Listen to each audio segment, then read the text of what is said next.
இந்த 5 முதலமைச்சர்களை பல முறை சந்தித்து எப்படியாவது கணக்கெடுப்பு நடத்தி அத்துணை மக்களுக்கும் சமூக நீதியை வழங்குங்கள் என்று எத்தனையோ முறை சந்திச்சோம். அவங்களிடம் அதிகாரம் இருந்தும் ஆட்சி இருந்தும் சட்டம் இருந்தும் மனசு இல்லை அவங்களுக்கு. ஆனால் ஆட்சிக்கு வந்து ஒரு மாதத்திலே முதலமைச்சர் விஜய் அவர்கள் தைரியமாக இந்த அறிவிப்பை வெளியிட்டிருக்கின்றார் என்றால் உண்மையிலே நாம் அவரை பாராட்ட வேண்டும். இது ஏதோ ஏன் பிரச்சனை உங்க பிரச்சனை இல்லை, தமிழ்நாட்டுடைய பிரச்சனை. உலகாலமா உங்களுக்கு தைரியம் இல்லை நீங்க கணக்கெடுப்பு கொண்டு வருவதற்கு.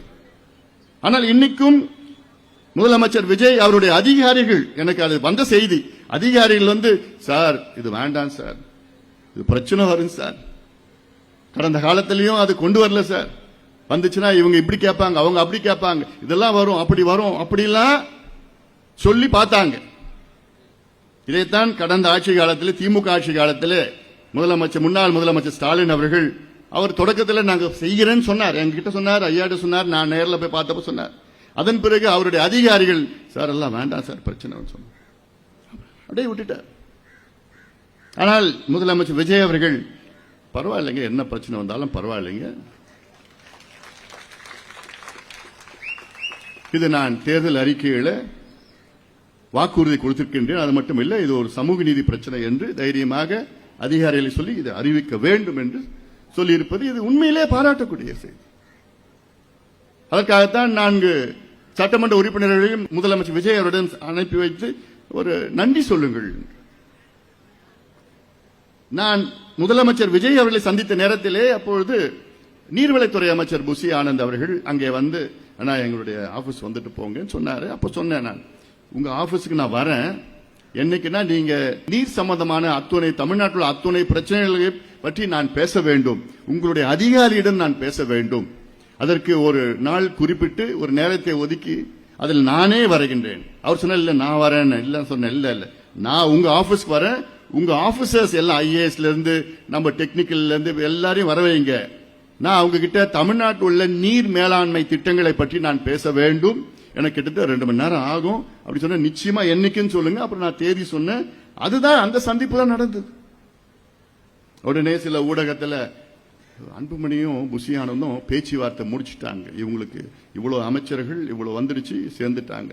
ஆக்கப்பூர்வமான அரசியல் பாட்டாளி கட்சி. எங்கள் நோக்கம் தமிழ்நாட்டுடைய நீர் திட்டங்கள், நிலுவையில் இருக்கின்ற நீர் திட்டங்கள், அதாவது 60 ஆண்டு காலம் இந்த 2 கட்சிகளும், அதென்ன சொல்ல திராவிட கட்சிகள் தமிழ்நாட்டுக்கு அதாவது செய்த நான் துரோகம் சொல்ல மாட்டேன், அது கிட்டத்தட்ட அந்த வார்த்தை நீங்க மனசுல வச்சுக்கலாம். திராவிட கட்சிகளுடைய மிகப்பெரிய தோல்வி தமிழ்நாட்டில் 60 ஆண்டு கால தோல்வி என்பது நீர் மேலாண்மையிலே அவர்களுக்கு முக்கியத்துவம் கொடுக்காததுதான். ஏன்னா அவங்க அதை பத்தி என்னன்னு தெரியல, அதான் பிரச்சனை. ஒரு மாநிலத்திற்கு முதன்மை பிரச்சனை, முதன்மை தேவை என்பது நீர் மேலாண்மை, வாட்டர் மேனேஜ்மெண்ட். இது எத்தனையோ மாநிலங்களை நான் பார்த்திருக்கிறேன். பக்கத்து மாநிலங்கள் எடுத்துக்கங்க, உதாரணம் தெலுங்கானா, ஆந்திரா, கர்நாடகா, கேரளா, மத்திய பிரதேஷ், மகாராஷ்டிரா, ஒரிசா, ஏன் குஜராத், இத்தனை மாநிலங்களிலும் நீர் மேலாண்மையில் லட்சக்கணக்கான கோடி ரூபாய் முதலீடு செய்திருக்கின்றார்கள், லட்சக்கணக்கான கோடி ரூபாய். ஆனா தமிழ்நாட்டில் எதுல முதலீடு செஞ்சிருக்கிறாங்க? மாசம் 1000 ரூபாய் தரேன், பொங்கலுக்கு ஒரு கரும்பு, ஒரு வெள்ளம், ஒரு இதுக்கு வேணான்னு சொல்லல. தமிழ்நாட்டில் என்ன பிரச்சனை? முக்கியமான பிரச்சனை இன்னைக்கு குடிக்கிறது தண்ணி இல்ல, விவசாயம் இல்ல, சண்டை போட்டுட்டு இருக்கிறோம், பிச்சை எடுத்துட்டு இருக்கோம். கேரளா கிட்ட தண்ணிக்கு பிச்சை எடுக்கிறோம், கர்நாடகாவில் பிச்சை எடுத்துட்டு இருக்கோம், தண்ணிக்கு பிச்சை எடுத்துட்டு இருக்கோம், ஆந்திராவில் பிச்சை எடுத்துட்டு இருக்கோம், சண்டை போட்டுட்டு இருக்கிறோம், வழக்கு போட்டுட்டு இருக்கிறோம். ஆனால் இருக்கிற திட்டங்கள் தண்ணி வந்துச்சுன்னா அந்த திட்டங்களுக்கு முக்கியத்துவம் கொடுக்கல, நம்ம பண்ணல. நம்ம அது என்னென்ன செய்யணும், என்னென்ன திட்டங்கள் இருக்கு, என்னென்ன நிலுவையில் இருக்கு திட்டங்கள் இருக்கு, இதை அதுக்கு முக்கியத்துவம் கொடுக்கணும்னு நாம சொல்லிட்டு வரோம். அப்ப அன்னைக்கு போய் பேசுறது என்னன்னா, காவிரி குண்டார் திட்டம், காவிரியில் உபரிநீர் போகுது, கடல்ல போற தண்ணிய தென் மாவட்டங்களுக்கு திருப்பி விடணும். தென் மாவட்டம் விருதுநகர் மாவட்டம், நம்முடைய பொருளாளர் அவங்க இருக்கிற மாவட்டம். காவிரி எங்க இருக்குது, விருதுநகர் எங்க இருக்கு? 2 பெரிய ஆற தள்ளி போனோம், தாண்டி போனோம். காவிரி வடவெள்ளார் அதுல இணைச்சி, அதுக்கப்புறம் வைகையை இணைச்சி, அப்புறம் குண்டார் இணைக்கிற திட்டம். இந்த திட்டம் நிறைவேறினால் 6 மாவட்டங்கள் செழுமை அடையும், விவசாயம் பெருகும், பொருளாதார முன்னேற்றம் வரும், குடிநீர் பிரச்சனை தீரும். அதேபோல் மேட்டூர் உபரிநீர் திட்டம், அத்திக்கடு அவிநாசி திட்டம் 2ஆம் பாகம் திட்டம், தர்மபுரி ஒகேனக்கல் உபரிநீர் திட்டம், தோனி மடுவு திட்டம், நந்தன் கால்வாய் திட்டம், இதெல்லாம் எல்லாமே பாலார் தென்பெண்ணை செய்யார் இணைக்கின்ற திட்டம். இதெல்லாம் பத்தி பேசிட்டு இருந்தேன். நல்லார் பாம்பார் திட்டம், பாண்டியார் புன்னம்பழா திட்டம், இப்படி எல்லாம் அத்துணை திட்டங்களை பற்றி அன்னைக்கு நான் 1.5 மணி நேரம் பேசினேன், அதிகாரிகிட்ட பேசினேன். ஆனா என்னன்னா, அதிகாரிகளுக்கும் அமைச்சர் புதுசா வந்திருக்கிறார், அவருக்கு அந்த அளவுக்கு தெரியல. அவ்வளோ நமக்கு தமிழ்நாட்டு பிரச்சனைகளை பத்தி அவ்வளோ தெரியுது, ஒவ்வொரு பிரச்சனையை பத்தி தெரியுது. ஆனா நமக்கு ஆட்சி அதிகாரம் வரல இன்னும். ஆனா உண்மை வரும், நிச்சயமா வரும். ஒவ்வொரு அவ்வளோ மக்களுக்கு செய்யணும். ஏன்னா 30 ஆண்டு காலமாக களத்தில் நம்ம இருக்கிறோம். நான் இருக்கிறேன், எனக்கு முன்னாடி மேடையில் இருக்கவங்க இன்னும் 40 ஆண்டு காலமாக பொது வாழ்க்கையில் ஈடுபட்டு இருக்கிறாங்க. எவ்வளோ பேர் இருக்கிறாங்க, எத்தனையோ போராட்டம் நடத்தியிருக்க, எத்தனையோ முறை சிறைக்கு சென்றிருக்கின்றோம். எவ்வளோ பிரச்சனைகள் வந்தாலும் சென்னை, இப்ப சென்னை எடுத்துக்கங்க, சென்னை எடுத்துட்டீங்கன்னா சென்னையில நாம் விரும்பும் சென்னை என்று ஒரு ஆவணம் வெளியிட்டோம். 16ல நாம் விரும்பும் சென்னை. அந்த ஆவணம் ஒரு சயின்டிபிக் டீடைல்டா சென்னைக்கு என்னென்ன பிரச்சனை இருக்கு, அது என்னென்ன தீர்வு, அது அனைத்து மக்களை சார்ந்த பிரச்சனைகள். சென்னையில் போக்குவரத்து எப்படி இருக்கணும், சாலைகள் எப்படி இருக்கணும், பேருந்துகள் எத்தனை பேருந்துகள் இருக்கணும், அது எப்படி இலவசமா பேருந்துகள் அதை இயக்கணும், பள்ளிக்கூடங்கள் எப்படி கல்வியை கொடுக்கணும், சுற்றுச்சூழல் எப்படி பாதுகாக்கணும், தண்ணீர் பிரச்சனை எப்படி தீர்க்கணும், வெள்ளம் வந்துச்சுன்னா என்ன செய்யணும், குப்பையை எப்படி அகற்றணும், குப்பை மேலாண்மை எப்படி செய்யணும். இப்ப இங்க நார்த் மெட்ராஸ்ல இருக்கும், வட சென்னையில் இருக்கிறோம், கொடுங்கையூர், மாத்தூர், அங்க குப்பை உலை, குப்பையை எரிக்க கூடாது. உலகத்தில் எங்கேயுமே குப்பையை எரிக்கிறது கிடையாது. ஆனால் இங்க இன்சினரேட்டர், குப்பை எரிக்கிறதுக்கு, அதுல கொஞ்சோண்டு கரண்ட் தயாரிக்கிறாங்க. ஆனால் அந்த குப்பையை எரிச்சா எவ்வளோ பாதிப்பு, டை ஆக்சைடுல இருந்து என்னென்ன நச்சு வாயு இங்க வெளியில சுத்தி இருக்கும், குழந்தைங்களுக்கு பாதிப்பு இதெல்லாம் வரும்னு அது அந்த விஷயம் தெரிஞ்சா அதெல்லாம் செய்ய மாட்டாங்க. ஆனா பிரச்சனை அது தெரியல. இந்த 5 ஆண்டு காலம் சென்னையை நாசப்படுத்தி சின்ன பின்னமாக்கிட்டாங்க. 5 ஆண்டு காலம் அதுக்கு எல்லாம் ஒருத்தர் தான் காரணம். யாரு? சேகர் பாபு அனுபவிக்கிறாங்க, அதுக்கு அனுபவிக்கிறாங்க. சேகர் பாபுன்னா பெரிய எக்ஸ்பர்ட், அவரு ஆளுமை மிக்கவர். அவருக்கு இந்த துறை அந்த துறை, சென்னையில் சிஎம்டிஏ எவ்வளவு செஞ்சிருக்கலாம், எவ்வளவு செஞ்சிருக்கலாம். இப்ப கூட ஒரு மேயர் இருக்கிறாங்க சென்னைக்கு. சென்னை மேயர்னா எவ்வளவு அதிகாரம் இருக்கு தெரியுமா? ஒரு மாநகராட்சி, அதாவது இந்தியாவில் 4 பெரிய மாநகராட்சியில் ஒரு மாநகராட்சி. நான் பல நாடுகளுக்கு போயிருக்கேன். லண்டனுடைய மேயர்னா அந்த நாட்டில் உள்ள பிரதமருக்கு நிகரானது. நியூயார்க் மேயர் என்று சொன்னால் அமெரிக்கா ஜனாதிபதிக்கு நிகரான அந்த அதிகாரம் வைக்கின்ற மேயர். நியூயார்க்ல இப்ப மம்தானின்னு ஒருத்தர் வந்திருக்கிறார். நிச்சயமா அவர் பிற்காலத்தில் ஜனாதிபதி கூட வரதுக்கு வாய்ப்புகள் இருக்கு. பாரிஸ் மேயர் தான் பிற்காலத்தில் பிரான்ஸ் நகருக்கு அங்க பிரீமியரா வந்திருக்கிறாங்க. இப்படி எல்லாம் பல நகரத்தின் மேயர் அவ்வளவு அதிகாரம். இப்ப சென்னை மேயருக்கு அதிகாரம் இருக்கு. ஆனா இந்த 5 ஆண்டு காலம் அந்த மேயரை செயல்பட விடல. நம்ம காட்சியெல்லாம் பார்த்துட்டு போனோம், தொங்கிட்டு எல்லாம் போறாங்க எல்லாம். இங்க இருக்கிற சேகர் பாபு அந்த மேயரை ஒரு சின்ன வேலை கூட, அவர் என்னமோ அப்படி என்னையா அதெல்லாம், என்னையா கலாச்சாரம் அது? நீங்க யாரு, உங்களுக்கு எங்க இருந்து வந்தது அதெல்லாம்?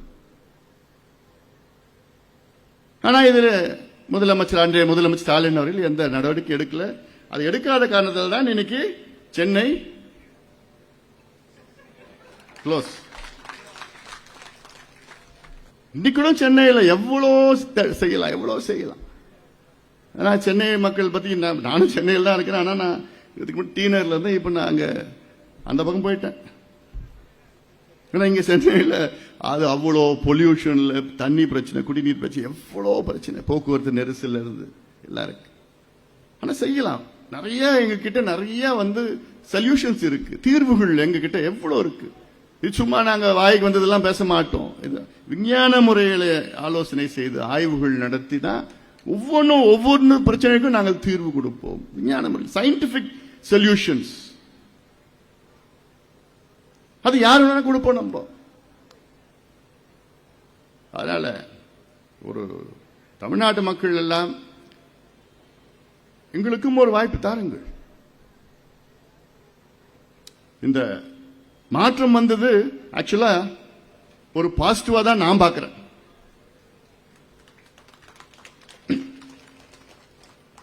தேர்தலில் நம்மளும் ஒரு கூட்டணியில் போட்டிட்டோம். ஏன் நான் ஒரு பாசிட்டிவா பார்க்கிறேன்னா, இது தமிழ்நாட்டு மக்களுடைய உணர்வு. அவங்களுக்கும் 60 ஆண்டு காலம் ஐயோ என்னப்பா இவங்க மாத்தி மாத்தி மாத்தி மாத்தி அப்படின்னு அது ஒரு மனநிலையில ஒரு மிகப்பெரிய ஒரு புரட்சியை செய்தார்கள் தமிழ்நாட்டு மக்கள். பக்கத்து நாடுகள், இலங்கையில் நினைச்சு பாருங்க, இளைஞர்கள் எல்லாம் சேர்ந்து ஒரு புரட்சி பண்ணாங்க. ஆனால் அதுல அசம்பாவிதம் நடந்தது, வன்முறையெல்லாம் ஈடுபட்டு. ஆனாலும் ஒரு ஆட்சி மாற்றம் இலங்கையில நடைபெற்றது. நேபாள், அங்கேயும் பார்த்தா இளைஞர்கள் ஜென் ஜி அவங்க தெருவில் வந்து அங்க அத்தனை ஊழல் அங்க செய்த அந்த ஆட்சியை தூக்கி எறிந்து ஒரு புதிய ஆட்சியை கொண்டு வந்தார்கள். அங்கேயும் வன்முறை நடந்தது. பங்களாதேஷ்லயும் மிகப்பெரிய வன்முறை நடந்தது. ஆனாலும் அங்க இருக்கின்ற இளைஞர்களுக்கு ஒரு மாற்றம் வேண்டும் என்று வன்முறையில் ஈடுபட்டு, ஆனாலும் ஒரு மாற்றம் வந்தது. இளைஞர்கள் நினைத்த ஒரு மாற்றம்.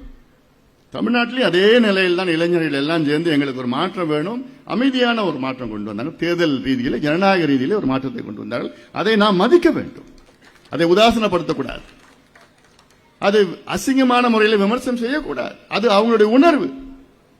இது இவங்களுக்கு தெரியும், அவனுக்கு தெரியல, அவனுக்கு ஒன்னும் தெரியலன்னா தெரிஞ்சுக்க போறாங்க. நீங்க தானே அந்த இளைஞர்களை இவ்வளவு காலமா இப்படி வச்சிருந்தீங்க, தெரியாம வச்சிருந்தீங்க. தெரிஞ்சுக்கிறாங்க, தெரியறது ஆர்வம் வந்திருக்குது, தெரிஞ்சுக்க போறாங்க. இதே இளைஞர்கள் இன்னைக்கு ஆட்சி மாற்றத்தை கொண்டு வந்த இளைஞர்கள் நாளை இப்ப இருக்கின்ற தமிழகத்தின் ஆட்சி சரியில்லை என்றால் அவர்கள் முதல்ல வீதியில் நிற்பது அவங்க தான் நிக்க போறாங்க. அதுவும் நடக்கும், தேவைப்பட்டால் நடக்கும். ஏன்னா அவங்களுக்கு, இளைஞர்களுக்கு அவங்களுக்கு ஏதோ அவங்கள ஏதோ ஒரு அந்த வார்த்தையெல்லாம் என்னமோ வார்த்தை பயன்படுத்திட்டு இருக்கிறாங்க. ஒரு மாற்றம் வந்திருக்கிறது. ஆனா எனக்கு என்னன்னா, இந்த மாற்றத்தை பயன்படுத்தி தமிழ்நாட்டுக்கு என்னென்ன நன்மைகள் செய்ய முடியும் அதான் எங்க மனசுல இருக்கு. பாட்டாளி கட்சியுடைய நோக்கம் அதுதான். அதுக்கு தான் நம்ம ஆக்கப்பூர்வமான யோசனைகள், ஆலோசனைகள் நாங்க கொடுக்கிறோம், சந்தோஷமா கொடுக்கிறோம். ஏன்னா இதுக்கு முன்பு எவ்வளவு சொல்லி பார்த்தோம், கேட்க கூட மாட்டல, கேட்கிற நிலையில கூட இல்ல. இவங்க ரெண்டு பேரும் எவ்வளவு சொல்லுவோம், எவ்வளவு செய்வோம், ஒன்னொன்னோ சொல்லுவோம். நீ என்னடா சொல்றது, நான் என்ன கேட்கறது? அது பிரச்சனை என்னன்னா அவங்களுக்கு தெரியல. அதான் இப்பயும் முதலமைச்சர் அவர்கள் அரசியலுக்கு புதுசுதான், அவருக்கும் தெரியல. ஆனா தெரியறதுக்கு ஒரு ஆர்வம் இருக்கு. முதலமைச்சர் என் வீட்டுக்கு வந்தப்போ அப்ப நான் சொன்னேன், தமிழ்நாடு மக்கள் வெற்றி பெறணும், அவ்வளவுதான் என்னோட நோக்கம். அது யார் செஞ்சாலும் என்ன, நீங்க செஞ்சா எனக்கு சந்தோஷம். நாங்கள் ஆலோசனை, நல்ல திட்டங்கள், நல்ல ஆலோசனை உங்களுக்கு நாங்கள் வழங்குகின்றோம். நிச்சயமா சொல்லுங்க சார், எங்களுக்கு வில் பி வெரி ஹெல்ப்ஃபுல். இதுதான் ஆரோக்கியமான ஒரு அரசியல், இதுதான் வேணும், இதுதான் எதிர்பார்க்கிறோம். அதே போன்ற சமீபத்தில் மேகதாது பிரச்சனை. மேகதாது என்பது ஏதோ திடீர்னு வந்த பிரச்சனை கிடையாது. இது 50 ஆண்டு காலமாக கர்நாடகாவில் அணை கட்டணும், மேகதாதுல பகுதியில் காவிரி ஆற்றை தடுத்து நிறுத்தி, காவிரி ஆற்றிலே, கர்நாடகாவில் உள்ள காவிரி ஆற்றிலே மிகப்பெரிய அணை, இந்த மேகதாது அணை கட்ட வேண்டும் என்று அங்க கர்நாடகாவில் உள்ள அத்துணை கட்சிகளும் ஒன்று சேர்ந்து அவர்கள் முயற்சி செய்து வருகிறார்கள். அனைத்து கட்சிகளும். இப்ப இருக்கிற முதலமைச்சர் DK சிவகுமார் அவர்கள் வீட்டில் போய் உட்கார்ந்துகிட்டு, யார் உட்கார்றா? பிஜேபி, ஜனதா தள், கம்யூனிஸ்ட், எல்லா கட்சிகளும் அவர் வீட்டில் போய் உட்காந்துக்கிட்டு என்ன பண்ணலாம், எப்படி ஆலோசனைன்னு இவர் எல்லாரையும் அங்க டெல்லிக்கு கூட்டிட்டு போயிட்டு அங்க போய் பிரதமரை சந்திக்கிறாங்க, நீர்வளத்துறை அமைச்சரை சந்திக்கிறாங்க. இந்த மேகதாது எப்படியாவது கட்டணும். இது சம்பந்தமா 4 நாள் நடைபயணம் மேற்கொண்டோம். உங்களுக்கும் தெரியும்.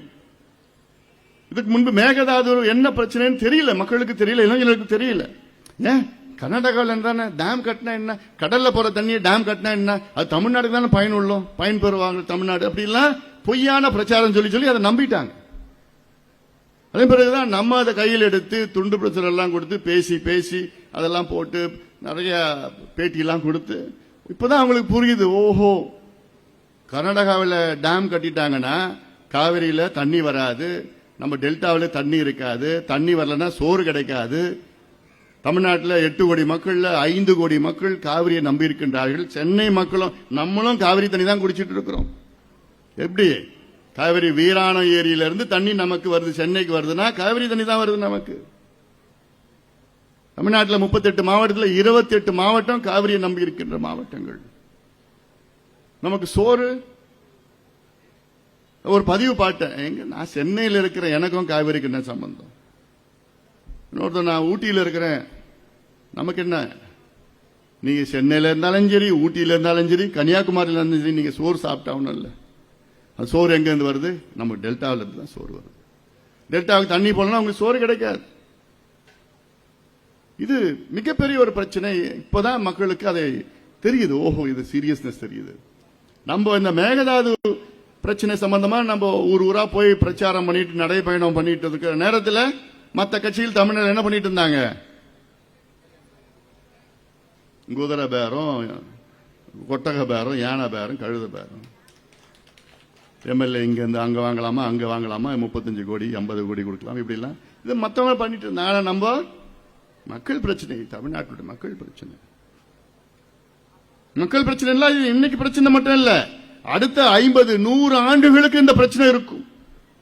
இன்னைக்கு நம்ம சத்தம் போட்டாதான் பிரச்சனை ஒரு தீர்வு வரும். இல்ல நாளைக்கு நீங்க மட்டும் இல்ல, உங்க பிள்ளைகள், பேர பிள்ளைகள், கொள்ளு பேர பசங்க, வருங்கால சந்ததியின் அத்தனை பேரும் பாதிக்கப்படுவார்கள். அங்க டேம், கர்நாடகாவில் டேம் கட்டினாங்கன்னா, ஏன்னா கர்நாடகா பத்தி நல்லா தெரியும் நமக்கு. அந்த டேமை கட்டிட்டு, அதாவது அவங்களுக்கு தேவை 5 டிஎம்சி தண்ணி பெங்களூர் குடிநீர் இருக்கு. கட்டுற டேம் 70 டிஎம்சி தேவை, 5 டிஎம்சி தான். அப்போ அவங்க கட்டிட்டாங்கன்னா தமிழ்நாடு முடிஞ்சு போச்சு. மிகப்பெரிய ஒரு தமிழ்நாடுக்கு ஒரு பிரச்சனை வரும். அதனால இதை எப்படி கடைபிடிக்கணும்? ஒரு அனைத்து கட்சி கூட்டம், அரசு அனைத்து கட்சி கூட்டத்தை கூட்டணும். கூட்டி எங்களெல்லாம் டெல்லிக்கு அழைச்சிட்டு போய் பிரதமரை சந்திச்சு அழுத்தம் கொடுத்து, நீர்வளத்துறை அமைச்சர் அழுத்தம் கொடுத்து, அங்க டெல்லியில தரையில நாங்க உட்காரத்துக்கு தயாரா இருக்கிறோம். போராட்டம் பண்றோம். சட்ட போராட்டங்கள், பல வழக்குகளை போடணும். இந்த மேகதாது அணை கட்டினாங்கன்னா 12,500 ஏக்கர் காடுகளை அழித்து கட்டுகின்ற ஒரு சூழல். 12,500 ஏக்கர் காடு, வனவிலங்குகள், புலிகள் சரணாலயத்தையே அழிக்கிற ஒரு திட்டம். யானைகள், ஆயிரக்கணக்கான யானைகள், சிறுத்தைகள் எல்லாம் சுற்றுச்சூழல் இதுல போயிடும். நமக்கு தண்ணி வராது. நிறைய பிரச்சனைகள் இருக்கு. இதை பற்றி மக்கள் பேச வேண்டும். இதை பற்றி இளைஞர்கள் பேச வேண்டும். இதை பற்றி அத்துணை அரசியல் கட்சிகளும் பேச வேண்டும். நம்முடைய சட்டமன்றத்தில் சட்டமன்ற குழு தலைவர் சௌமியா அவர்கள் சட்டமன்றத்தில் அவ்வளவு மிக சிறந்த முறையில் பேசியிருக்கின்றார்கள். எங்களுக்கெல்லாம் அவ்வளோ சந்தோஷம். ஏன்னா நான் தமிழ்நாடு எங்க போனாலும் யார் எத்தனையோ பேர், குறிப்பாக பெண்கள் கிட்ட சார் மேடம் ரொம்ப நல்லா பேசினாங்க சார். நிறைய பெண்கள் சார் மேடமுடைய ஃபேன் சார். நான்